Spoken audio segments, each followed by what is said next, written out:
လာပါခြေသေးဖို့လက်သေးဖို့လေးတွေကအချိန်မီကုသမယ်ဆိုရင်6လအတွင်းပျောက်ကင်းနိုင်ပါတယ်ဘယ်အချိန်လောက်6လနဲ့အတိအကျပျောက်လားဆိုတော့မိမိဖြစ်ခဲ့တဲ့နှစ်ပိုင်းခြားပေါ်မှာလည်းမူတည်ပါတယ်နောက်တစ်ခုက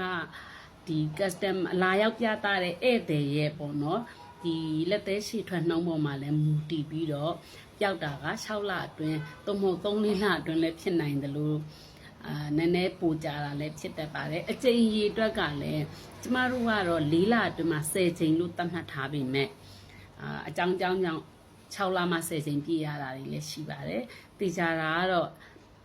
အချိန်လေးတစ်ခုပေးပြီး